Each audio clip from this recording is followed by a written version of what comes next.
නමෝ බුද්ධාය. ඒ භාග්‍යවත් අරහත් සම්මා සම්බුදුරජාණන් වහන්සේට අපගේ নমස්කාරය වේවා. ඔබේ කලන මිතුරා ශ්‍රද්ධා රූපවාහිනිය ඔස්සේ අප්‍රමාදයෙන් සම්පාදිත උතුම් සදහම් පිළිසඳර අද දවසෙත් ඔබට සමීප කරමින් ඔබේ ආලින්දේ ඊටම දයාවෙන් අපි ඔබ මුණ ගැහෙනවා. පළමුවෙන්ම ගුරු දෙවිඳුන් වන්දනමාන කරගනිමු. ඒ සමගම අපට අනුකම්පාවෙන්ම අද දවසෙත් මේ උතුම් සදහම් පිළිසඳර පිණිස වැඩම කොට වදාළ ගරුතර මහා සංඝරුවන අප හැමදෙනාම දෙපා නැමද ආදර ගෞරවයෙන් පිළිගනිමු. ස්වාමීනි අපගේ নমස්කාරය වේවා. දැන් අපි සිහිපත් කරගන්නම් අද සදැහැති දායකත්වයේ පිළිබඳව දායකත්වයේ දරන්නේ පින්වත් WG ගුණරත් මැණිකේ මහත්මිය ඇතුළු දෙපාර්ශ්වයේම සහෝදර සහෝදරියන් විසින්. ඉතින් මේ පින්වන්ත හැමදෙනාමත් සිහිපත් කරගෙන ඒකරාශි කරගෙන පින්වන්ත ඔබ හැමදෙනාමත් කැටුව අද දවසෙත් මහා සංඝරුවන පාමුල මේ උතුම් සදහම් පිළිසඳර පවත්වන්න අපි සූදානම්. නැවත වතාවක් ගෞරවයෙන් මහා සංඝරුවන වන්දනාමාන කොටගෙන ඒ පිණිස ආරාධනා කරගනිමු. ස්වාමීනි අපට අනුකම්පාවෙන් අද දවසෙත් අනුශාසනාවන් සිදු කරන සේක්වා. අවසරයි ස්වාමීනි. නමෝ බුද්ධාය සිල් දිනාටම තෙරුවන් සරණයි. නමෝ තස්ස භගවතු අරහතු සම්මා සම්බුද්දස්ස සාදු සාදු සාදු. කාරුණික පින්වත්නි, පින්වත් මහත්මයා, අපි සුන්දර දේශනාවක අද අවසාන කොටස දෘෂ්ටි ජාලයක පැටලිලා හිටපු මං හිතන හැටියට බොහෝ කලක් මේ රජතුමා පායාසකින් රජතුමා මට මතකයි සමහර තැන්වල විස්තර වෙන විදියට බොහෝ හානි කරලා තියෙනවා. එක පැත්තකින් ඒ දෘෂ්ටිය සමාජගත කරලා තමන්ගේ රාජ්‍යයේ හිටපු මිනිස්සුන්ට හානි කළා තියෙනවා. තව පැත්තකින් මේ රජතුමා ඒ දෘෂ්ටියේ ඉඳලා බොහෝ පිරිසකට කෝර විදියටත් කටයුතු කරලා තියෙනවා. එහෙම ඉඳපු මේ මං හිතන්නේ ගොඩක් වයසක රජ කෙනෙක්. එතකොට භාග්‍යතුන් වහන්සේ ගැන දැනගෙන තිබිලා තියෙනවා. ඒ ධර්මයේ ගැන දැනගෙන තිබිලා තියෙනවා. එතකොට ශ්‍රාවක සංඝ රත්නය ගැන දැනගෙන තිබිලා තියෙනවා. එතකොට භාග්‍යතුන් වහන්සේ එතකොට මේ ලෝකෙට පහළ වෙලා මේ දන් දීමේ විපාක මේ අයුරින් තියෙනවා කියලා පැහැදිලි කරනකම් එතකොට ඒ කාලේ සමාජයේ ඒක තිබුණේ නැහැ. සේවා කටයුතු වල විපාක තියෙනවා, පුද පූජාවල විපාක තියෙනවා. මව්පියන් කියන විශේෂ දෙන්නේ ඕපාතික උපත් තියෙනවා. හොඳ කර්මයන්ගේ හොඳ විපාක තියෙනවා, නරක කර්මයන්ගේ නරක විපාක තියෙනවා. මෙලොව පරලොවක් තියෙනවා. මෙලොව පරලොව ස්වයම්භූ ඥාණයෙන් අවබෝධ කරපු මේ ලෝකේ මේ ශ්‍රමණ බ්‍රාහ්මණයෝ ඉන්නවා කියන මේ කරුණු 10න් යුතු මේ සම්මා දිට්ඨිය ප්‍රකාශයට පත් කරනකම් එතකොට ඒ කාලේ සමාජගත වෙලා තිබුණේ නැහැ මේ වගේ දෙයක්. එතකොට මොකද වුනේ, සමහර අය දැන් මේ වගේ සමහරට බලයෙන් මත් වෙලා, ධනයෙන් මත් වෙලා, එතකොට සමහර අය මොකද වුනේ, අර මේ දේවල් අර දැන් මේ ශාක්‍ය පුත්‍ර කියන නාමයෙන් කතා කරන්නේ භාග්‍යතුන් වහන්සේට. එතකොට මේ ශ්‍රමණ ගෞතමයන් වහන්සේ කියන නාමයෙන් කතා කරන්නේ. එතකොට මේ මහමූදු සීමා කරගත්තුරු මහ පොළොව ජය ගන්න ආපු මහෝත්තමයා එතකොට සම්බුදු කිස නිම කරගෙන මේ සම්බුද්ධත්වයට පත් වෙලා එතකොට මේ දෙව් මිනිස් ලෝකයට ධර්මයේ දේශනා කරගෙන යනකොට විවිධ පිරිසට මහා ඊර්ෂ්‍යා සහගත සිතිවිලි ඇති වුණා. ඔය අතර කෙනෙක් තමයි දේවදත්ත. ඒතර කෝසල රාජ්‍යයේ කොටසක් මේ ලබාගෙන හිටපු පායසරත්තුමත් සමහරට ඒ අතර කෙනෙක් වෙන්න ඕන. ඒතර ඒ වගේ තම සමහර රජවරු ගැන විමානවත් කියවද්දි මට තැනක හම්බුණා, මට මතකයි. එතකොට ඒ රජතුමා ගොඩාක් පව් කරලා අන්තිමට කච්චානුගොත්ත රහතන් වහන්සේ නිසා මට මතක හැටියට ඒ තිරුවන් සරණේ පිහිටනවා. මේ ඒතර බලන්න අර සමහරලාට ඔය අබේ රාජකුමාරයාත් ඒත් එහෙමයි. වාදයක් නංවන්නම යනෝනේ ප්‍රසිද්ධිය බලාපොරොත්තු වෙයි. දැන් අද ඒ වගේ තියෙනෝනේ. අර මේ ධර්මයේ කියාගෙන ප්‍රසිද්ධ වීගෙන සමහරලාට ධර්මයේ කියන නිසා සමහරට ඒ සංඝයා වහන්සේට ප්‍රසිද්ධියක් හම්බ වෙනවා. එතකොට මොකද වෙන්නේ, බාහිර බලන් ඉන්න අයට උහුල ගන්න බැරුව එතකොට අර කෙනාට පහර ගහලා එයා ප්‍රසිද්ධියක් හදාගන්න මහන්සි ගන්නවා. ඒ වගේ වාතාවරණ අදටත් තියෙනවා. ඉතින් මේ පායස රජතුමත් අර මේ ප්‍රසිද්ධ භාග්‍යවත් අරහත් සම්බුදුරජාණන් වහන්සේගේ අර මේ ධර්මයේ හැබැයි භාග්‍යතුන් වහන්සේට ගරපු කතාවක් නැහැ ඇත්තටම. එතකොට මේ ධර්මයේ යම් පාඩයක් මොකක් හරි අල්ලගෙන අනිත් පැත්තට ප්‍රතිවිරුද්ධ මතයක් කියාගෙන යන්න ගත්තා. එතකොට අර මේ ඒ වෙනකොට ධර්ම ഘോഷාව පැතිරිලා ගොඩාක් අය පැහැදිලා සාවස්තියෙන් 8 කෝටියක ජනතාවගෙන් කෝටි 5ක ජනතාව මාර්ගඵල අවබෝධ කරලා තරම්. එතකොට මේ ධර්මයේ කොච්චර ගිහිල්ලාද මේක පැතිරිලාද? ඒකට ඒ කියන්නේ අපිට තේරෙනවා එතකොට මේ කාලේ තිබිච්ච සමාජ ක්‍රමේ කොච්චර මේක පිළි අරගෙනද? ඒකට මෙයාට වුණා අර ඉතර සමාජයේ තමන්ගේ පැත්තට අවධානයක් ගන්න වෙනත් මතයක් කියලා. මොකද්ද පරලොවක් නැත. එච්චරනේ ආයි කියන්න ඕන කෙලින්ම. ස්වාමීනි අවසරයි ඒ රජතුමා අර පිරිසට පමනවන දඬුවම් දිහා හිතාම අපිට හිතා ගන්න බැරි තරම් මේ දෘෂ්ටිය වෙනස් වුණාට පස්සේ අනුකම්පාව මුදිතාව කරුණාවත් මේ හිතෙන් කියලා තියෙනවා. මෙන්න වෙන්නේ මහත්තයා. මේ රජ කෙනෙක් ඉන්න සසරේ පිරු හොඳ ගුණයක් තියෙන්න පාය. එතකොට පිනක් තියෙන්න ඕන. නමුත් අර පිනට වෙලා තියෙන්නේ අර අසත්පුරුෂ ඇසුරත් එක්කනේ ඊට පස්සේ දෘෂ්ටි සම්පත්තිය විනාශ වෙලා යන්නේ. ප්‍රශ්නේ තියෙන්නේ ඒකනේ. දැන් අද තරුණ ළමයි ඉන්නෝ මොහො පින්වන්ත ළමයි. නමුත් අර පින්වන්ත ළමයින්ට පෞකාර අදහස් බෙදෙන කට්ටිය ඉන්නවා. පෞකාර දෘෂ්ටි බෙදෙන අය ඉන්නවා. මම දන්න ගොඩක් අය ඉන්නවා. එතකොට මේ තරුණ පින්වන්ත ළමයි ඉන්නවා. මේ අර මේ ලංකාවේ බුදුන් උපන්නා කියන දෘෂ්ටිය අල්ලගෙන ප්‍රියයේගේ බණ අහලා ඒකේ සමාදම් වෙලා ඉන්න තරුණ ළමයි. උගත් ළමයි. මහාචාර්ය ආචාර්යවරු පවා කියා ගන්න කට්ටියත් ඉන්නවා. ඒක බලන්න මේ අසත්පුරුෂ ඇසුරේ මුලා වෙලා තියෙන විදිය.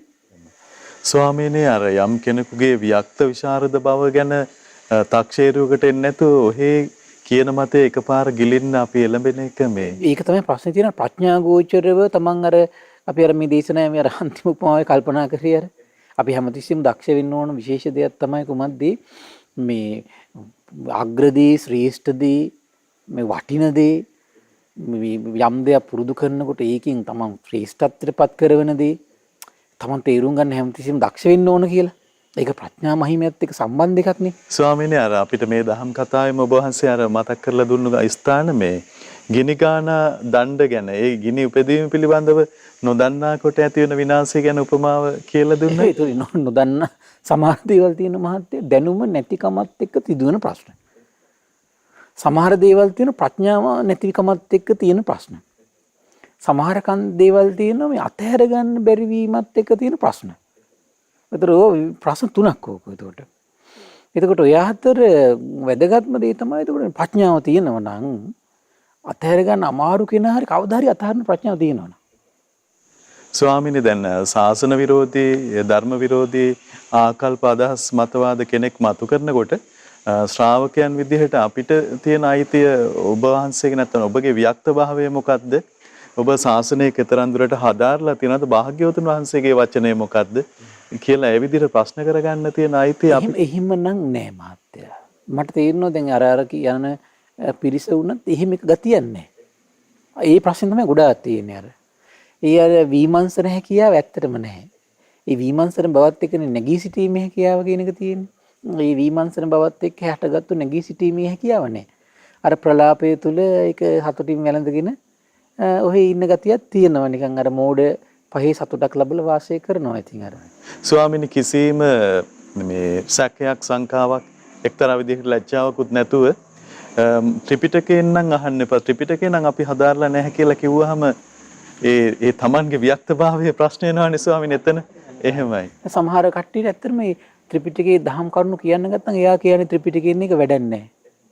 එහෙමත් අතහරින කට්ටිය ඉන්නවා. ඒතර මේ වගේ අර දේවල් එනකොට අපි තේරුම් ගන්න මෙයා මහා අඥානෙක් කියලා. බැහැර කරන්න අපි දක්ෂ වෙන්න. අපි දක්ෂ වෙන්න. එහෙම දක්ෂ වුනේ නැත්නම් අපිටමයි අපි වින කැට ගන්න. උදාර අර කියන දේවල් අහගෙන හරි ඉන්නවා කියලා කියන්නේ අපිට හානිය. අහගෙන ඉන්නවා කියලා කියන්නේ හානිය. ඒක හරි පුදුම දෙයක් ඒක. ඒතර අද ලස්සන කොටස තියෙන මාත්‍ය හරි පුදුමයි. දැන් බලන්න අපි අන්තිම කොටස ඉගෙන ගත්තා. මේ තිරුවන් සරණී පිහිටියා. පායාස රජතුමා තිරුවන් සරණී පිහිටියා. තිරුවන් සරණේ පිහිටලා කියන බවත් කස්සපයන් වහන්සේ මට මේ මහා යාගයක් කරන්න කැමතියි. යාග කියන වචනේ ඒ කාලේ පාවිච්චි කරන්නේ මහත්තයා දාණයට. නමුත් අර දානය කියන වචනේ බුද්ධ ශාසනය කතා කරන එක. භාග්‍යතුන් වහන්සේ පනවව දාල වචනයක් තමයි දානය කියලා කියන්නේ. එතකොට ඒ කාලේ වෙනකොට කතා කරලා තියෙන යාග කියන වචනේ. ඒකට මොකද යාගී කියන වචනේ ගන්නත් හේතුවක් තියෙන මහත්තයා. ඒතර ඒ කාලේ සමහරලාට ඒ දානෙ දෙනකොට මොකද දන්නේ නැහැ විස්තරය. ඒතර ඒ කාලේ දාන දීලා තියෙන සමහරලාට ඔය මේ එළුව හරි හරක් හරි දහස් ගණන් ගෙනල්ලා ඒ අය මරලා ඊට පස්සේ ඒ අයගේ මස් වලින් දන් දීමක් කරලා තියෙනවා. ඒතර ඒගොල්ලෝ හිතනවා මේ අපි කොහොම හරි දන් දුන්නා කියලා. අතන සත්තු මැරීමක් තමන්ගේ අතින් ඒ වෙලාවේ සිද්ධ වුණා කියලා ඒක ගැන වැටහීමක් නැහැ. ඒවත් එක්ක සමහරලාට මේවට යාග කියන වචනේ සමහර විට එනවා ඇති. යාගයක් කරන්න කැමතියි කිව්වා. යම් යාගයක් මාහට බොහෝ කල හිතසුව පිණිස පවතින්නේ නේද? එබඳු යාගයක් කෙරෙහි බවත් කස්සපයන් වහන්සේ මට අනුශාසනා කරනසේක්වා කිව්වා.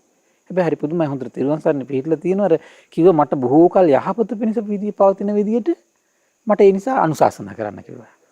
අර මෙතුවක් කල් එතකොට මෙයා කරගෙන ආපු සාම්ප්‍රදායික දේ කරන්න යන්නේ මෙයා උත්සුකුනේ නැහැ. ඊට පස්සේ කියන රත්තුමනි යම්බදු යාගයකදී ඔන්න මේ කාරණින් අර මං කියව කාරණේ තේරෙනවා. ගවයෝ මැරිද්ද? එළුබටිලුවෝ මැරිද්ද? ඌරෝ කුකුල්ලෝ මැරිද්ද? විවිධ වූ ප්‍රාණීහු ඝාතනයට පත්වෙද්ද? ඒ පිළිගන්නේ මිසදුටුගත් මිත්‍යා සංකල්ප ඇති, මිත්‍යා වාචා ඇති, මිත්‍යා ක්‍රියා ඇති, මිත්‍යා දීපේතක් ඇති, මිත්‍යා වීරිය ඇති, මිත්‍යා සිහියක් ඇති, මිත්‍යා සමාධියක් ඇති උදවිය නම් රජතුමනි ඒ යාගේ මහත්ඵල නැත. මහා ආනිසංස නැත. මහා බැබලීමක් නැත්තේ, මහා පැතිරීමක් නැත්තේ. අන්න මෙතන ලස්සන කරුණු දෙකක් කිව්වා. මොකද්ද? දානයක් දෙනකොට සත්තු මරලා නම් ඒ දානේ ආනිසංස අඩු වෙනවා. පංච දුෂ්චරිතින් මොනවා හරි වෙලා නම් ආනිසංස අඩු වෙනවා. ඊළඟ කියනවා පිළිගන්න කෙනා මිත්‍යා දෘෂ්ටියෙන් යුක්ත නම්, මිත්‍යා සංකල්ප වලින් යුක්ත නම්, මිත්‍යා වාචා, මිත්‍යා කම්මන්ත, මිත්‍යා ජීව, මිත්‍යා මේ වායාම, මිත්‍යා සමාධි කියන මේ කියන මිත්‍යා මාර්ගෙ නම් ඉන්නේ මහත්ඵල නෑ දාන්නේ. අහෝ මෙතුවක් කල් දීපු දාන කිසියෙද්ද? ආන් එකයි බුදුරජාණන් දේශනා කළේ දානයක් දෙද්දී ආරි මහා සංඝරත්නයේ ශ්‍රී නාමයේ සිහි කරගන්න කියලා. මොකද ආරි මහා සංඝරුවන ඇති වෙන්නේ මිත්‍යා සම්මා දිට්ඨිය වඩන පිරිසක තමයි මේ අයිති වෙන්නේ. සම්මා දිට්ඨිය, සම්මා මේ සංකල්ප, සම්මා වාචා, සම්මා කම්මන්ත, සම්මා ජීව, සම්මා වායාම, සම්මා සති, සම්මා සමාධි කියන ආර්ය අංග ටික වඩන මේ ලෝකේ ශ්‍රාවකයෝ යම් තාක් සිටිද්දී සියලු දෙනා අයිති වෙන්නේ ආර්ය මහා සංඝරත්නයට. ඉතින් ආර්ය මහා සංඝරත්නයේ මේ ශ්‍රී නාම සිහි කරගන්න කියන්නේ ආන් ඒ පිනිසයි. රාජඤ්ඤේනික මෙමුද්දයක් ගොවියෙක් බීජ හා නගුලගෙන වනයේකට පිවිසේ කියන. ඔහු එහි නොනැසූ කණු කටු සහිත නපුරු බිමක නිසරු කෙතක කැඩී ගිය, කුණු වී ගිය, අවුසුඩකින් පීඩිත, පොළවේ සාරය නොයද ගන්නා සුවසේ නොකැසුණු බීජයන් වපුරයි කියනවා. ඒතර බීජත් දැන් මේ කැඩිලා තියෙන්නේ. බීජ සරුනේ, පොළොව සරුනේ. වැස්සද කලින් කල යහපත් ලෙස නොපෝතී කියනවා. ඔහුගේ වපුරන ලද බීජය සුවසේ පඳුරුදා ලියලා වැඩිද්ද කියලා අහනවා. ගොවියා හෝ ලොකු අස්සන්නක් ලබයිද කියලා අහනවා. බවත් කස්සපයන් හිම වෙන්නේ නැහැ කියනවා. එසේම රජතුමනි යම්බදු යාගදී සත්තු මැරෙනවා නම් ඒ ශ්‍රමණ පිරිස මිත්‍යා දෘෂ්ටික ප්‍රතිපදාවකින් නම් ඉන්නේ. නැතේ නතර මේ මිත්‍යා දෘෂ්ටික ප්‍රතිපදාවක පිරිසකට දානයක් දීම පවා එසේ නම් එවන් උන්දලාගේ වනෑසීම ගැන කවර කතාවද? තේරුණා නේද? රාජඤ්ඤේනි යම්බදු යාගයකදී මේ ඒ කරුණු දෙක නැත්තම් ඉදානි මහත්ඵල මහානිසංස වෙන්නේ නැහැ කියනවා. රජතුමනි යම්බදු යාගයකදී ගවයෝ නොමැරෙද්ද? දැන් මේ කාරණේ ඉස්මතු කරගෙන ඉන්න අපිට හොඳට තේරෙනවා ඒ වගේ කාලවලදී යාගයක් කරනකොටම එහෙනම් ගවයෝ මරලා තියෙනවා. ගවයෝ නොමැරෙද්ද, එලිබැටළුවෝ නොමැරෙද්ද, ඌරු කුකුල්ලෝ නොමැරෙද්ද, විවිධ ප්‍රාණීන්ට ඝාතනයට පත් නොවෙද්ද. ඒ වගේ මේ පිළිගන්න පිළිස සම්මා දිට්ඨි, සම්මා සංකප්ප, සම්මා වාචා, සම්මා කම්මන්ත, සම්මා ජීව, සම්මා වායාම, සම්මා සති, සම්මා සමාධි කියන ආර්ය වූ අංගයන්ගෙන් යුක්ත වේද. ඒ දාණය මහත් ඵලයි කියන. මහා ආනිසංසයි කියන. මහා පැතිරීමකින් යුක්තයි කියන. බලන්න ආනිසංස, මහා ආනිසංස කියන වචනෙට අර්ථ ගන්න වචන ටික මහත් ඵල. ඵලයේ මහත්. මහා ආනිසංස. මහා පැතිරීම සහිතයි. මහා බැබලීම් සහිතයි කියන. ඒතර බලන්න මේක හරි ලස්සනට ඔය දක්ඛිනා විභංග කියන සූත්‍රය විස්තර කරනවා. මේක විස්තර කරන්න මෙන්න මේ උපමාවෙන් පස්සේ රජතුමනි එක මේ වගේ දෙයක් කියන ගොවියෙක් බීජ හා නගුලගෙන වනයේකට පිවිසේ කියන. ඔහු මේ මනවින් ඉවත් කළ කටු රහිත, ගල් රහිත සරු කෙතක නොකැඩුණු කුණු නොවුණු අවුසුලඟින් පහර නොකෑ සාරවත් වූ හොඳින් සැකසුණු බීජයක්ද බීජ වපුරයි කියන. වැස්සද කලින් කාලට හොඳට යහපත් ලෙස ලැබෙනවා කියනවා. මොකද හිතෙන්නේ කියලා අහනවා. බීජ වැපරුවට පස්සේ හොඳින් ලියලා වැඩිද්ද කියලා අහනවා. හොඳ අස්වැන්නක් ලැබෙනවද කියලා අහනවා. බවත් කස්සපිනේ ඒ එසේමයි කියනවා. එසේමයි කියන රජතුමනි. එහෙනම් හොඳ යාගයක් පවත්වනකොට සත්ත්ව ඝාතනයක් වෙලා නැත්තම් අපි එතකොට මෙතනදි තීරුම් ගන්න ඕන. ඒක අද්දෙන් සමහරලාට සත්ත්ව ඝාතනය විතරක්ම නෙමෙයි එතකොට. දැන් සමහර අය ධනෙ සම්බ කරන සමහර හොරකම් කරලා. හොරකමකින් හම්බ වෙච්ච ධනයක් නෙවෙයි නං. අධාර්මික උපයපු ධනයක් නොවේ නං. ධාර්මික උපයපු ධනයක් නං. ඒතකොට සමහරට පංච දුස්චරිතයෙන් බැහැර වෙලා මේ පංච සුචරිතේ පිහිටලා උපයපු ධනයක් නං. ඒ කරුණුත් හොඳට හිතට ගත්තම සෑහෙන වටිනවා ඒකට. මේ එතකොට දස කුසලයේ මේ මුල් කරගෙන ඇති කරගත්තු ධනයක් නං. දස අකුසලයේ මුල් වෙලා ඇති වෙච්ච නැති ධනයක් නොවේ නං. ඊළඟට තමයි සම්මා දිට්ඨි, සම්මා සංකප්ප, සම්මා වාචා, සම්මා කම්මන්ත, සම්මා ජීව, සම්මා වායාම, සම්මා සති, සම්මා සමාධි කියන මේ ආර්යංගයන්ගෙන් යුක්ත නම් ලබන පිරිස ඒ දානේ මහත්ඵලයි කියනවා. දක්ඛිනා විභංග කියන සූත්‍රයේ තියෙන මහත්තයා ත්‍රිසංගත සතේකුට එක කෑම වේලක් දුන්නොත් ආනිසංස 100යි. අපි දැන් බත් පතනන් දෙන්නේ ඒක 100 අවස්ථාවක් එයාට ලැබීම පිණිස ඒක අනුග්‍රහ කරනවා කියනවා. ඊළඟට කියනවා මේ දුස්සීල මිනිස්සෙකුට දෙනවා. දැන් මනුස්ස ලෝක කෙනෙක්. දුස්සීල හැබැයි. හැබැයි ඒකේ ආනිසංස වෙන්නේ 1000යි කියනවා. ඒතර අර 100 දැන් 10 ගුණයකින් වැඩි වෙලා තියෙනවා. ඒ මිනිස්සෙක් වෙච්ච නිසා. ඊළඟට කියන සීලවන්ත කෙනෙකුට දුන්නොත් එහෙම ලක්ෂයයි කියනවා. සීලවන්ත කෙනෙකුට දුන්නොත් එහෙම. ඊළඟ මේ ලෝකේ ඉන්නවා කියන බුද්ධ ශාසනය නෙමෙයි. ගෙවල් දොරවල් යාන ඔය ඉන්දියාවේ ඉන්නේ. ගෙවල් දොරවල් යාන වාහන අතහැරලා දාලා බවුන් වඩන. හිත සමාධිමත් කරන්න මහන්සි ගන්න. එතකොට ඒ වගේ අය ඉන්නවා කියන මේ ලෝකේ. ඒ අය කියන කාමයන්ගේ බීතරාගී ශ්‍රමණීය බ්‍රාහ්මණයෝ කියලා. ඒ වගේ කෙනෙකුට කෑම වේලක් දුන්නොත් එහෙම ලක්ෂ කෝටි වාරයක් කියනවා. ලක්ෂ කෝටි වාරයක්. ඒ වගේම විස්තර කරනවා මේ ලෝකේ ඉන්නවා කියනවා මේ භාග්‍යවත් අරහත් සම්මා සම්බුදුරජාණන් වහන්සේ පහළ වෙලා සිටින කාලවල ඒ තථාගත අවබෝධය අහලා තථාගත අවබෝධයට පහදින ශ්‍රාවකයෝ ඉන්නවා කියනවා. ඒ පැහැදීම තුළ මේ නිෂ්ඨාවට පත්වලා සද්ධානුසාරී ශ්‍රාවකයෝ ඉන්නවා කියනවා. ධම්මානුසාරී ශ්‍රාවකයෝ ඉන්නවා කියනවා. ඒකට කියනවා මේ සෝතාපන්න මාර්ග. ඒ වගේම තමයි කියනවා සෝතාපන්න ඵලයටපත් වෙච්ච. ඉස්සෙල්ල කියන්නේ සෝතාපන්න මාර්ගය තෙරුවන් සරණ පිහිටිය කියලා කියන්නේ අසංකේයයි අප්‍රමේයයි කියන. බාහිර මේ අර අතන කාමයන්ගෙන් විතරාගී කරගෙන හිත සමාධිමුකුත් වෙලා මහත්ඵල නැහැ. ඒතර මේ තෙරුවන් සරණ පිහිටනවා කියන්නේ මහත්තර ඔය කුමක් එක්ක සම්බන්ධ ප්‍රඥාවත් එක්ක. සමාධිය ඇති වෙන බුලම මහත්තේ ප්‍රඥාව නැති කෙනාට. ඒතර බලන්න බුදු කෙනෙක් දකිනවා සමාධිමත් හිතක් තියෙන කෙනාට වඩා ප්‍රඥාවන්ත හිතක් තියෙන කෙනාට දෙන එක තමයි මහත්ඵල. ඒතර මේ තිරුවන් සරණේ පිහිටන්න ඒතර මේ කියන බුද්ධ වචනය යම් කෙනෙකුට හොඳට නුවණින් කල්පනා කරලා මේ කියන්නේ ඇත්ත නේනම් කියලා තේරුම් ගැනීම එයාට මානසික කුසලතාවයක් තියෙන්න ඕනනේ. ඒතර මේ බාහිර පරවාද, පර මතවාද, දෘෂ්ටි එයාට අතහැරීමේ හැකියාවක් තියෙන්න ඕනනේ.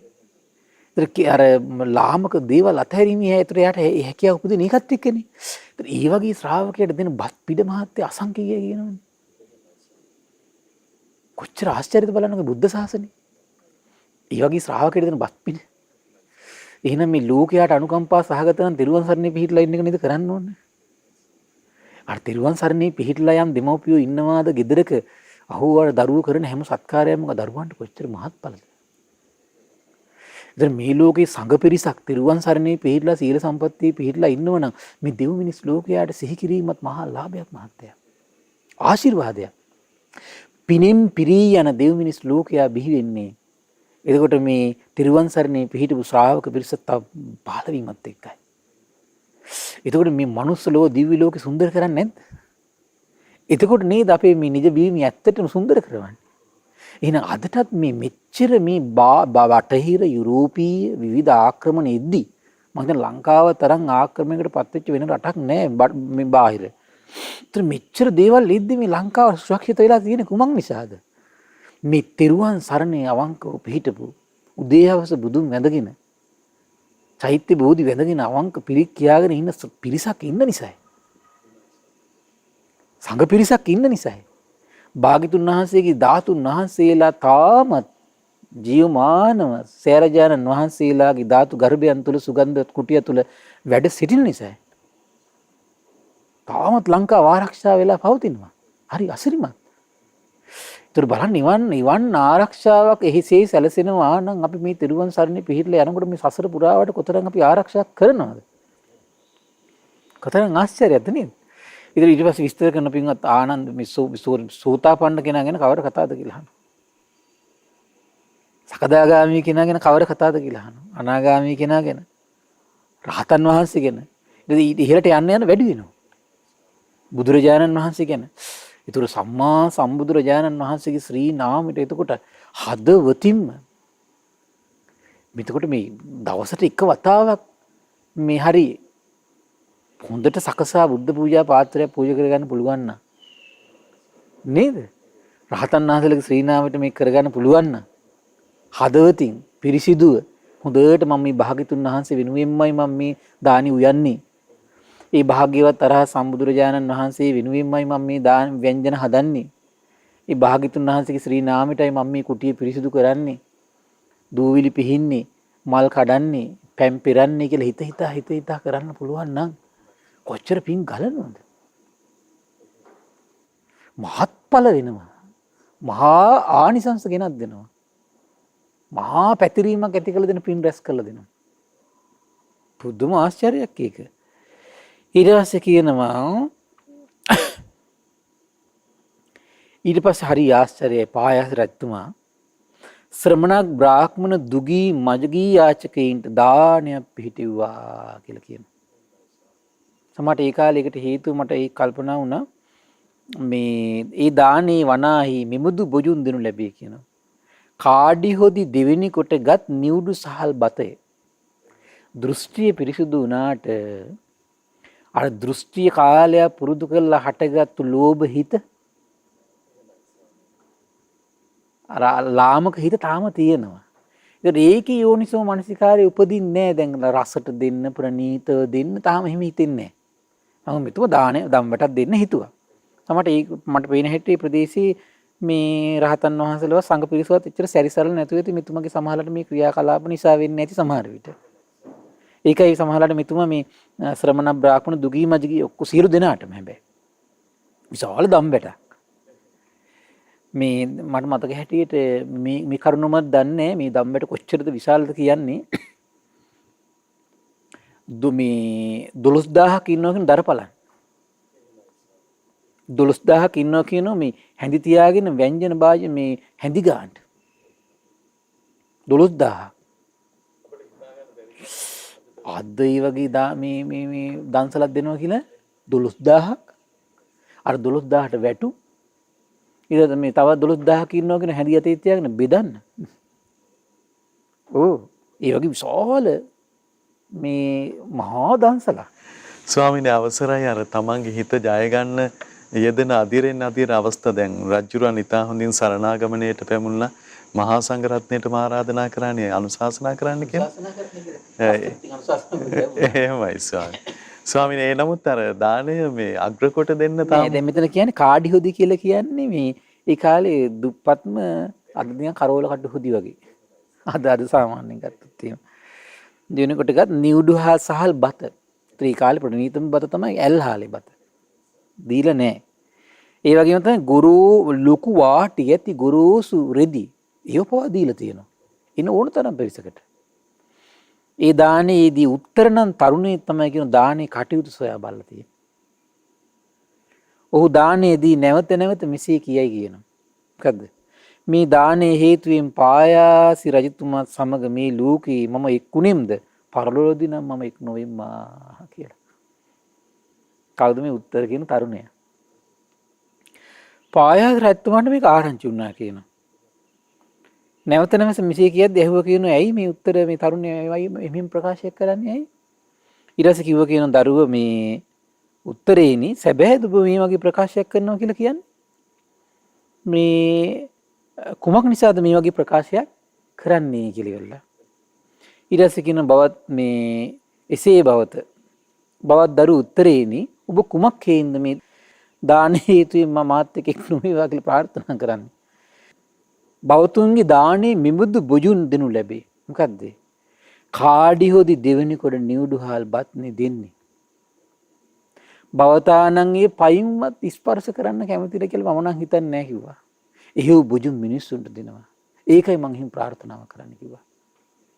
රජතුමා සලිත කරන්න ගෝලයේ දක්ෂ වුණා. ඒ වගේම තමයි කිව්වා බවතාන යම් වස්ත්‍රයක් ස්පර්ශ කරන්න අකමැතිද පයින්වත්. ඒ වෙදි වස්ත්‍ර නෙමෙයි මිනිස්සුන්ට දෙන්නේ. ඒ නිසාමයි මම මේ ඊළඟ ජීවිතයේ ඔබතුමත් එක්ක නොවේවා කියලා මම මේ ප්‍රාර්ථනාවක් කර කර ඉන්නේ. තමයි මිනිස්සුන්ට තැහෙන කියන ඇති ඔක. ඒකත් එක තමයි මේ කටාරංචි යන්නේ. එසේ වීනන් දරුව උත්තරේනි මම යම්බුදු රාජ භෝජනයක් අනුභව කරනවද දැන් එහෙනම් එවැනි භෝජනම දෙන්න රාජ භෝජන දීලා තියෙන මහත්තයා ඊට පස්සේ කියනවා එහෙනම් තරුණේ මම යම් භෝජනයක් අනුභව කරන්නෙම්ද ඒ භෝජනයම දෙන්න කියනවා. ඊට දැන් මෙයා එතකොට සකමැත්තෙන් නෙමෙයි මුල් ඉදිරිපත් උනේ. කෙනෙක්ගේ වචනෙන් තමයි දෙවෙනි සැරේ ඉදිරිපත් උනේ. ඒතර සැදැහැසිතම ඇති වෙලා කියලා අපිට කියන්න බැරි වෙනවා ඒකට නේ. මම ඒ දැන් මේ උඩා බනහලත් නෑනේ මහත්තයා. බලන්න මේ හානිය නේද? ස්වාමීනි අර අපි හැම දිනාගම හිතේ තියෙන ස්වභාවය මේ ත්‍යාගය වැඩෙන්නේ බොහොම ප්‍රමාදයෙන් අවසරයි. එහෙමයි. ඒකයි මේ බොහෝ කොට ධර්මයාමින් ශ්‍රද්ධාව වඩන්න කියලා කියන්නේ මහත්තයා. සැදැහැසිත වැඩිනව නම් එයාගේ සකස් වීම කියන එයාගේ ජීවිතේ උපදින දෙයක්. මම යම් බඳු වස්ත්‍රයක් හඳින්ද එබඳු වස්ත්‍රය නම් ඔබ දෙන්න කිව්වා කට්ටියට. බොහොම හොඳයි කිව්වා. එසේ බවත කියලා උත්තර තරුණයා පායාස රජතුමාට පිළිතුරු දීලා පායාස රජතුමා යම් බුජුණක් අනුභව කළාද ඒකින්ම ධම්මට පැවැත්තුවා කියනවා. මට පුදුම හිතෙනවා මහත්තයා එහෙම කියද්දිත් එච්චර පිරිසකට රාජ භෝජන දෙනවා කියලා කියන්නේ. දැන් අද නම් සාමාන්‍යයෙන් දැන් අපි ඔය දලදා මාලිගාවේ ව්‍යංජන 32 පූජාව කියලා කියන්නේ. ඒතර ඒ කාලෙ වෙද්දී රජතුමා ව්‍යංජන 32ක් එක්ක අනුභව කරපු කෙනෙක්. භෝජන ඒකයි එහෙම වෙන්නේ. එතකොට මේ වගේ රජතුමා ඒ කාලේ හැටියට යම් දෙයක් අනුභව කළාද ව්‍යංජන ප්‍රණීත ව්‍යංජන 5ක් මිනිසුන්ටත් ඒකම. හරි ආශ්චර්යයි නේද? ඒ වගේම කියනවා රජතුමා යම් වටිනා කියන වස්ත්‍ර පෙරෙව්වාද මිනිස්සුන්ට ඒකම දානයක් විදිහට දුන්නා කියනවා පූජා කළා කියනවා. නමුත් රජතුමා සියතින් ගිහිල්ලා දාන පූජා කරපු බව පෙන්눔 කරන්නේ නැහැ. ඔන්න ඒක ඊළඟ ආදීනවේ. මොකද්ද? අනකලා රජතුමා ගිහිල්ලා සියතින් තමන්ගේ අද්දකින් දුන්නේ නැහැ. ඔන්න ඒක ආදීනව. එකල්ලි පායාස රජතුමී සකස් නොකොට දන් දී. ඒ කියන්නේ සමහරලාට මේ සකස් කළ දෙන්න පටන් ගත්ත ගමන් දැන් මෙතුමා කල්පනා කර කර නෙවෙයි කරන්නේ මේ. දැන් අරය කියන විදිහ කරනවා එච්චරයි. ඒතර මෙතුමා කල්පනා කරන්නේ නැහැ. ඒතර මෙතුමාගෙන් දානේ සකස් වීම සිද්ධ වෙන්නේ නැහැ. එහෙනම් මෙතුමාගේ දාන සිද්ධ වීම කොහොමද? සකස් නොකොට. ඒතර සකස් කරනවා කියනවා කියන්නේ මහත්තයා දැන් කෑමක් බීමක් කියලා. එතකොට කෑමක් බීමක් නම් තමන් ප්‍රණීත කන්න බොන්න කැමති යම්සේද අනිත් එක්කෙනාටත් ඒ වගේ ප්‍රණීතව එතකොට දෙනකොට දෙන්න ඕන. ඒක තමයි සකස් කිරීම. තමන්ට ලැබෙනකොට පහසු යම්සේද අනිත් එක්කෙනාටත් ඒ විදිහටම ලැබෙන සලස්සන්න ඕන. ඒකට තමයි මේ සකස් කිරීම කියලා කියන්නේ. එතකොට සකස් නොකොට දන් දී සිය අතින් දන් නොදී ගෞරව නැතිව දන් දී බැහැර කරන දෙයක් සෙයින් දී බැහැර කරන දෙයක් සෙයින් කියලා කියන්නේ මහත්තයා මේ පාවිච්චි කරන්න බැහැ නිසා දීලා දාමු. වැඩිපුර තියෙන නිසා දීලා දාමු. ඒකට කියන්නේ බැහැර කරන අදහසින් දෙනවා කියලා කියන්නේ. එහෙම දන් දෙන්න හොඳ නැහැ කවදා. දැන් එහෙම තියෙන දෙයක් දුන්නට කමන්නේ. නමුත් විශේෂයෙන් සංඝයා විශේෂ දන් දෙනකොට එහෙම දෙන්න හොඳ නැහැ. කාට හරි දෙනකොටත් අපි යම් වැඩිපුර දෙයක් තියෙනවා කියලා ඒක දෙන්න. නමුත් අර අදහස තියාගන්න හොඳ නැහැ කවදා. මේක දුන්නොත් මේ කෙනාට යහපතක් වෙනවා. ඒ නිසා මේක දෙන්න ඕන. ඒකට දෙනකොට උදාාර අරමුණක්මයි හැමතිස්සෙම හිතේ නගා පිටව ගන්නවා. නැත්තම් මේක ආදීනම හරි භයානකයි. ගරු සරු නැතිව දන් දී බැහැර කරන දෙයින් දන් දී කය බිදී මරණින් මතු චාතුරු මහා රාජික දෙවියන්ට අයත් සේරිස්සක නම් හිස් විමානයක උපන්නා කියනවා. අර තෙරුවන් සරණ නිසා මහත්ය බේරුණා. තෙරුවන් සරණ නිසා මිත්‍යා දෘෂ්ටි අතහැරියා සීලෙත් පිහිටන්නේ නැති චාතුරු මහා රාජිකයට ගියා. ඒත් බලන්න චාතුරු මහා රාජිකයට ගියාට මොකද වුනේ? හිස් විමානයක. හිස් විමානය කියන අර්ථයෙන් ඒකට මට හිතුණා මේ කටුවා මට බලන්න බැරි වුණා. ඒකට කියන්නේ වෙන කවුරුත් නැහැ. විමානයක් තියෙනවා Taman ඉන්න. හරි පුදුමයිනේ. කුමක් නිසාද? සකස් නොකොට දන් දීම නිසා. සිය අතින් නොදීපු නිසා. ගෞරව නැතිව දන් දීපු නිසා. බැහැර කරන දෙයක් ලෙසින් දන් දීපු නිසා. භයානකයි. පුදුම භයානකයි. ඒ දාන කටයුතු වල නිරත වී සිටි උත්තර කියන මානවකයා කොහොමද කරේ? සකස් කළා දන් දුන්නා. සිය අතින්ම දන් දුන්නා. ගරුසරු ඇතුව දන් දුන්නා. බැහැර නොකරන දෙයක් ලෙසින් දන් දුන්නා.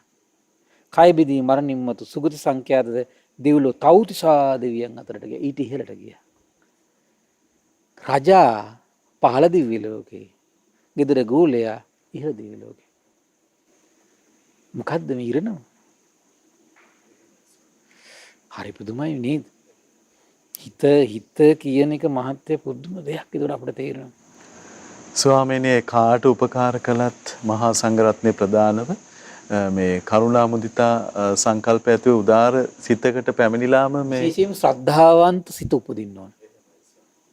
ඒතර ශ්‍රද්ධාවන්ත හිතින් ධර්ම මානසිකාරයෙන් ඇති කරගත්තට උන් ප්‍රඥාවක් තියෙන්න ඕන. නැත්තම් විශාල හානිය. දානි පවා මහත්ඵල මහානිසංස කරන විදියට එයාට කල්පනාවකට එන්න බෑ එතකොට. පින්කමක් කළක් ඒක ලස්සනට සුන්දරව කරන්න එයාට එන්න බෑ ඒක.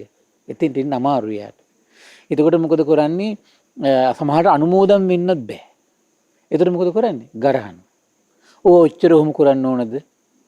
ගරහන්නේ නැද්ද? මේ ඔච්චර මේ ඔහොම කරන්නේ ඇයි? සමහර කට්ටිය මම අහලා තියෙනවා සමහර මහාමුදුරු පවා මේ සෑයවල වලට ලස්සන අහිංසක අම්මල කංචුක හදලා ලස්සනට පූජා කරනවා. බයිනවනේ. අරකට රෙද්දක් උතන්නේ මොකටද? අර සකස් කරලා ලස්සනට භාග්‍යතුන් වහන්සේගේ ධාතුන් වහන්සේලා වැඩ අර සුගන්ධ කුටියේ වැඩ සිටින. අර සෑරජානන් වහන්සේ නමකට අර මේ සදහැ සිතින් පහන් සිතින් සුන්දරව කරන අර මනාකොට කරපු අර ලස්සන මේ අර වගේ දෙයකට පහදින්නේ සත්කාරයකට. ඇයි මේ? අර මොකද්ද අර ධර්මයේ නාමයෙන් මොකද්ද ප්‍රලාපයක් හිත ඇතුලේ ගොඩනගාගෙන ප්‍රඥාවේ නාමයෙන් මොකද්ද යම් මානසිකාරිකුත් හදාගෙන හිත ලෝකෙට මේ පුරුසාරන් දුඩ බැන බැන ඉන්නවා. අර අහිංසක මිනිස්සු කරන ලස්සන ශ්‍රද්ධාවන්ත පින්කම් වලට පවා වෙන්නේ නැද්ද එහෙම? තියෙනවා. එතකොට ඒ දවස්වල මේ ගවම්පති කියන මහරහතන් වහන්සේ දිවා විහරණය පිණිස සේරිස්සක සුන්නිමාන්ට වැඩම කරනවා. තවතිසා දෙවියන් අතර. බලන්න මේක දේශනාවෙම තියෙන එකක්. එකල්ලි පායාසි දේවපුත්තේ මේ ගවම්පති තෙරුන් යම් තැනකද එතෙන්ට වැඩිය කියනවා. දැන් සාමාන්‍යයෙන් වෙන දිවි ලෝක ගැන විස්තර කියද්දි කියනවා මේ මෙතන දහසක් පිරිවර ඒ මොකුත් මේකේ විස්තරයක් නැහැ. මම ඒකේ ශුන්‍ය විමානය කියන එක අදහස් කරගත්ත එකේ කවුරුත් නැහැ කියන එක. එළඹ මේ සමහර ලොකු ගෙවල් තියෙනවා. තනි පුද්ගලයා ඉන්නේ. කවුරුත් නැහැ. දැකලා නැද්ද? ඔව්. සමහර ළමයි යන්නෙත් නැහැ. අනේ යන්න බෑ සංස් ගිහින් ඉන්න බෑ කියන. මොනවා හරි ප්‍රශ්නයක්. දැක්ක නේද එතකොට? කෙනෙක් එකතු වෙන්න කැමති නෑ. ගාම්පති තෙරුන්ට සකසා වන්දනා කළ එකත් පසක හිටගත්ත කියන. එකත් පසක හිටගත් පායාසි දෙව්පුතුන්ට ආයුෂ්මත් ගාම්පති තෙරුණුව මෙහෙම පැවසුවා කියන. "ඇවැත්නි ඔබ කවුද?" කියලා. "අනේ ස්වාමීනි මම පායාසි රජතුමානේ අඳුනගන්න බැරිද?" සමහරවිට මේක දෙව් මිනිස් ලෝකයාට මේ රහස විවර කරන්න ගියාද වෙන්නත් පුළුවන් ගාම්පති මහරහතන් වහන්සේ. එහෙම සිද්ධ වෙලා තියෙනවා. ඔය මේ අපේ පරම පූජනීය මේ සම්බුද්ධ ශාසනයේ අග්‍ර වූ භද්‍ර වූ මහා මොග්ගල්ලාන මහරහතන් වහන්සේ දෙවියන් අතරට වඩින්නේ මේ පිණිසනේ. හරි පුදුමයි. "ඇවැත්නි මම මෙමදු දෘෂ්ටියක් ඇතිව හිටිය නොවේද?" එහෙනම් මේ "ඇවැත්නි ඔබ මේ වගේ දෘෂ්ටියක් ඇතුව හිටියනේ. මොකද්ද? පරලෝකයක් නැත්තේ, ඕපාතික උපදින සතුන් නැත, හොඳින් හෝ නරකින් කරන කර්මයන්ගේ විපාක නැත කියලා දෘෂ්ටියක හිටියනේව." "අනේ ස්වාමීනි මම ඒ වගේ දෘෂ්ටියක හිටිය තමයි." "අනේ ස්වාමීන් නමුත් කුමාර කශ්‍යප ආර්යයන් වහන්සේ අනේ මට ධර්මයේ කියලා දෘෂ්ටි නැති කළා ස්වාමීනි." "ඇවැත්නි ඔබගේ දාන කටයුතු වල නියැලී හිටි උත්තර මහානවකෙක් හිටිය නේද? කෝ එයා කොහෙද උපන්නේ කියලා ඇහුවා. "අනේ ස්වාමීනි උත්තර මහානවකයා මේ මගේ දන් ටිකම මම කියපු දානෙම අප්පච්චි සකස් කරලා දීලා, සියතින් දීලා, ගරුසරු ඇතුව දීලා, බැහැර නොකරන දෙයක් විදියට දීලා, කය බිඳී මරණින් මතු ස්වාමීන් දෙවියන් අතර ගියා නොවේ. තව්තිසා දෙවියන් අතර ගියා නොවේ. ස්වාමීනි මම වනාහි සකස් නොකොට දන් දී, සිය අතින් දන් නොදී, ගරුසරු නැතුව දන් දී, බැහැර කරන දෙයක් ලෙසින් දන් දී, කය බිඳී මරණින් මතු චාතුරු මහා රාජික දෙවියන් අතර සේරිස්සක නම් හිස් විමානක අනේ ස්වාමීන් ඉපදුනා නොවේ. අනේ ඒ නිසා ස්වාමීනි ගෞතමපුතින් වහන්සේ මිනිස් ලෝකෙට වැඩියට පස්සේ අනේ මේක කියන්ට මේ සිද්ධිය කියන්න කිව්වා. හරි අනුකම්පාව ඇති වුණා යාර. හරි ආශ්චර්ය සත්පුරුෂය නේද? තිරුවන් සරණින් පිහිටලානේ. අනේ සකස් කොට දන් දෙව්, සියාතින් දන් දෙව්, ගරුසරු ඇතුව දන් දෙව්. ආවට ගියාට උතර මේ දානයක් දෙන්න හොඳ නෑ. අපි හිතන්නේ මේ බෙදන පාත්‍රයට දාන බත්පත දැම්මනම් එච්චරනේ කියලා හිතන්නේ පිඟානට බෙදන එක හරිය නේද? ඒ විතරක් නෙමෙයි සකස් කරන්න ඕනේ ඒක ප්‍රණීතව පහසු වෙන විදියට සියාතින් ඊළඟට ගෞරවය. ස්වාමිනේ ගෞරවය ආදරය ඇති කරගත්තට පස්සේ මොනතරම් මේ බෙදෙන දන් හින්දට අර්ථයක් වෙනවද? අර්ථයක් වෙනව බලන්නකො තමන්ගේ ජීවිතේට පවා නේද? ඊට පස්සේ බැහැර නොකරන දෙයක් විදියට පායාස රජ්‍යමේ අන්න අර විදියට සකස් නොකොට දන් දීලා සියාතින් දන් දී ගන්න බැරුව ඉඳලා ආන්න දැන් ගිහිලා හිස් විමානක ඉන්න චාතුරු මහා රාජ්‍ය ගිහලා නේ ස්වාමීන් වහන්සේ මනුස්ස ලෝකෙට ගිහින් කියන්නකෝ කිව්වා. ඔහුගේ මේ ධම්මට පවත්තු මේ උත්තර කියන තරුණයා හොඳට සකස් කරලා දන් දීලා සියාතින් දීගෙන කර්මඵල අදහාගෙන දීලා ගරුසරු ඇතුව දීලා ආංකය බිදී මරණින්ම තව්තිසා දෙවියන් අතර මේ දෙවියන් හා එක් වෙලා ඉන්නවා කියලා නේ ස්වාමීන් කියන්ට කිව්වා. හරිම මේ සත්පුරුෂයි නුවණැති. ඊට පස්සේ ගාම්පති මහරහතන් වහන්සේ මනුලොවට ඇවිල්ලා ওই කාරණේ කිව්වා කියාගෙන ගියා කියන දෙවි මිනිස් ලෝකයේ අතර. තේරුණා නේද? ඒතර බලන්න මේ කාලේ මිනිසුන්ගේ පින මහත්ය. දිවි ලෝකයේ විස්තරාල මිනිස්සු මනුස්ස ලෝකයේ මිනිසුන්ට ඇවිල්ලා කියන මෙහෙම සිද්ධියක් වුණා නෝය. මෙහෙම සිද්ධියක් වුණා නෝය. ඒ නිසා දැම්මත් අප්‍රමාදී වෙයල්ලා කියලා. කිව්වා කියන සකස් කොට දන් දෙව්. සියාතින් දන් දෙව්. ගරුසරු ඇතුව දන් දෙව්. බැහැර නොකරන දෙයක්සේ දන් දෙව්. ආම් පායාස රජතුමා සකස් නොකොට දන් දී, සියාතින් දන් නොදී, ගරුසරු නැතිව දන් දී, බැහැර කරන දෙයක්සේයින් දන් දී, ආං කය බිදී මරණින් මතු මේ දිව්‍යයන් අතරට ගිහිලා සේරිස්ස කියන ආං හිස්විමානින්වා කියලා කියාගෙන ගියා කියනවා. ඒ වගේම ඔහුගේ දානේ ඇලී ගලී කටයුතු කර උත්තර කියන තරුණයා සේවකයා සකස් කරගෙන දන් දීලා සියාතින් දීලා ගරුසරු ඇතුව දීලා බැහැර නොකරන දෙයක් ලෙසින් දීලා ආහං කයිමිදී මරණින්ම තව්තිසා දෙවියන් අතර දෙවියන් හා එක් වෙලා ඉන්නවා කියලා. ඒතර බලන්න දැන් බලන්න පුදුම ආශ්චර්යයි නේද? මෙතනින් දැන් මේ දේශනාව අවසන් වෙනවා. ඒතර බලන්න කොච්චර ලස්සන අර්ථවත්. දැන් බලන්න මේ දැන් මේ වගේ දේශනාවක් අපි මේ සාකච්ඡා කරමින් ශ්‍රවණය කරමින් කියවමින් අපිට කොච්චර ඉන්නකොට කොච්චර ප්‍රඥාලාභයක්. දෘෂ්ටි වල ගැලවීමක්. ඊළඟට මේ අපේ හිතවල කොච්චර මේ ආකල්ප සම්පත්තියෙන් කොච්චර දියුණුවක්ද? දෘෂ්ටි සම්පත්තියෙන් කොච්චර දියුණුවක්ද? ඒතර මනාකොට තිරුවන් සරණේ පිහිටන්න අවබෝධයෙන් තිරුවන් සරණේ පිහිටන්න කොච්චර ආශිර්වාදයක්ද නේද? ඒතර මේ ධර්ම දාණය දෙන පිරිස කොච්චර මේ ලෝකෙට ආශිර්වාදයක්ද ඇත්තට මේ කරන්නේ. සම්බුද්ධ ශාසනය වෙනුවෙන් කරන එතකොට මේ මෙහෙයක් නේ ඇත්තට මේක නේද? සම්බුද්ධ ශාසනයේ ගිහි උපාසකයෙක් උපාසිකාවක් විසින් හදවතින් කරන ඇත්තට මේ සත්කාරයක් මේක. එතකොට බලන්න මේ රහතන් වහන්සේ එතකොට මේ දෙව් මිනිස් ලෝකයාට යම් යහපතක් කළාද? ඒතර මේ යහපතම අනිත් ලෝකයාට දෙන්න කරන මේ උත්සාහයක් නේ මේක එතකොට. කොච්චර අග්‍ර උදාර පින් රැස් වෙයිද? ඒතර මේ දානේ දැන් අද දේශනාව ගත්තොත් එහෙම ඉතින් දානේ දෙද්දි ලස්සන හැලකිරීමක් වෙන්න ඕන ලස්සන දහම් පරියායක් විවර කළා. එතකොට මේ තිරුවන් සරණේ පිහිටපු එකේ අන්තිම මොහොතේ මේ රජතුමාට වෙච්ච යහපත දැන් තිරුවන් සරණේ පිහිටපු නිසානේ චාතුරු මහරජාගෙට පැන ගත්තේ. අර දානේ තිබිච්ච දුර්බලතාව නිසානේ අර මේ හිස්සිමානයකට ගිහින් සම්බන්ධ වුනේ. එතකොට බලන්න තිරුවන් සරණේ පිහිටියත් ඒ කායික ක්‍රියාවලි වචන සිතිවිලි හරියට හදාගත්තේ නැත්තම් ඒතර හීනකන් දුබලකන් තියෙනවා එතකොට. ස්වාමීනි සරණෙහි පිහිටලා මේ අපේ චර්යාවන් පවිත්‍ර කොටගෙන අනිවාර්යයෙන් ධර්ම ශ්‍රවණය කර ප්‍රඥාලාභී උපද්ද ජීවිතය හදන්න ඕන. ඒකට නිකම්ම තිරුවන් සරණේ පිහිටපවන ඒකට අපිට තේරෙනවා හරියන්නේ නැහැ. ඒකට සමාජ මේ ඇත්තටම රජතුමා මේ දානානිසංසයන් ගැන තියෙන ලස්සන සුන්දර දේශනා අහන්න අවස්ථාව සැලසෙන්නේ නැතුව ඇති බොහෝ විට. ඒකයි මෙයාට මේක මං හිතන්නේ මේ හානිය උනේ. ඒකට අපිට තේරෙනවා බොහෝ කොට ධර්ම ශ්‍රවණය කිරීම මහා ආශිර්වාදයක්. මහා ලාභයක්, මහා යහපතක් කරනවා අපිට. වන් විශාල යහපතක් තමයි එතකොට මෙයා ධර්ම ප්‍රචාරය කරන පිරිස මේ සිදු කළේ.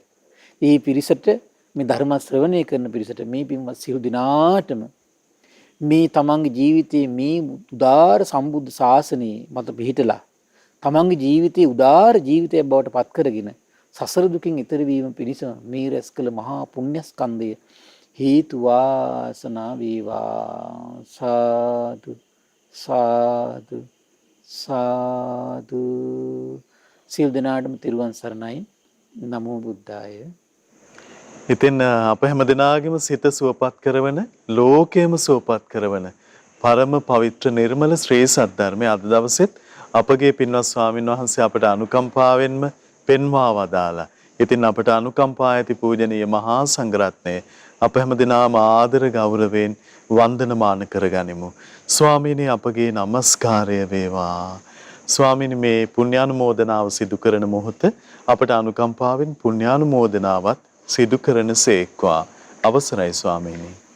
පින්වත්නි අද අප්‍රමාදයෙන් සම්පාදිත ධර්ම දේශනාව සඳහා අනුග්‍රහය දරන්නේ පින්වත් WG ගුණරත්න මණිකේ මහත්මිය ඇතුළු දෙපාර්ශවයේම සහෝදර සහෝදරයන් එක රාශී වෙලා ඉතින් මේ පින්වතුන්ගේ උදාාර අරමුණු බවට පත් වෙලා තිනු දෙවියන්ට පින් අනුමෝදන් කරන්න ඥාතීන්ට පින් දෙන්න. ඉතින් මේ රැස් කළ සියලු පුණ්‍ය ධර්මයන් ගටිකාර සහම්පති සනන් කුමාර බ්‍රහ්මරාජීන් ඒ වගේම සක්දෙවිඳුන් සතරවරන් රජදරුවන් සෙම්පත් දෙවිවරු ඉෂ්ඨකාමී දෙවිවරු ප්‍රදේශ භාර පළාත් භාර දෙවිවරු ලෝකපාලක දෙවිවරු ගෞතම බුද්ධ ශාසනයේ හිත කැමති සියලු දෙවිවරුන්ට මේ පින් අනුමෝදන් වේවා. සුමන සමන් දිව්‍ය රාජ්‍ය ආලවක දෙවියන්ට මේ පින් අනුමෝදන් වේවා. මේ පින්බිමේ වැඩවසන සියලු දෙවියෝ මේ පින් අනුමෝදන් වේවා. ආයුෂයෙන් වර්ණයෙන් සැපයෙන් බලයෙන් වැඩේවා. දෙවියන්ගේ දෙහැමි රැකවරණේ පරම පූජනීය ගුරු දේවයන් වහන්සේ ඇතුළු මහා සංඝරුවනට සලසා දෙත්තා. දිවියෝ උතුම් ධර්මය අවබෝධ කරගනිත්වා කියලා සාදු කියලා පින් අනුමෝදන් කරන්න. ඒ වගේම රැස් කළා වූ සියලුම පුණ්‍ය ධර්මයන් කල්යාණ මිත්‍ර පරම පූජනීය ගුරු දේවයන් වහන්සේ ඇතුළු මහා සංඝරුවනට අනගාരികා මෑණිවරුන්ට පාසක පින්මුතුන්ට මේ පින් අනුමෝදන් වේවා. අපගේ පින්බර දෙමව්පියන්ට මේ පින් අනුමෝදන් වේවා. නිදුක් නිරෝගී සුවපත් භාවයේ චිරජීවනයේ සලසේවා. තුනුරුවනේ අනන්ත ආශිර්වාද දෙවියන්ගේ දෙහිමි රැකවරණය සලසේවා. ධර්මය අවබෝධ කරගන්න වාසනාව උදා වේවා කියලා සාදු කියලා පින් අනුමෝදන් කරන්න. ඒ වගේම රැස් කළ සීල පුණ්‍ය ධර්මයන් විශේෂයෙන් බලාපොරොත්තු වෙනවා. මධ්‍යම සංස්කෘතික අරමුදලේ ජේතවන ව්‍යාපෘතියේ ගබඩාග බාරකරු ලෙස සේවය කරමින් සිට මීට වසරකට පෙර ඉනම් 2019 9/18 වන දින මිය පරලෝකීය TBE සරත් විජේසිංහ මහතාටත් එතුමාගේ පියාණන් වන EM ටිකිරිබණ්ඩා මහත්මයාට U මුතුමැණිකේ මෑණියන්ට WG මුදියන්සේ පියාණන්ට ඩිංගිරි අම්මා නෑනන්ඩියට නාලක සෙනවිරත්න බෑනාට දෙපාර්ශ්වයේ මියගිය සියලු ඥාතීන්ටත් පවුල් නමින් මිය පරලෝකීය ඔබ අප සියලු දෙනා නමින් මිය පරලෝකීය සියලු ඥාතීන්ට පරලොව සැපේ පිණිස මේ පින් හේතු වාසනා වේවා කියලා සාදු කියලා පින් අනුමෝදන් කරන්න.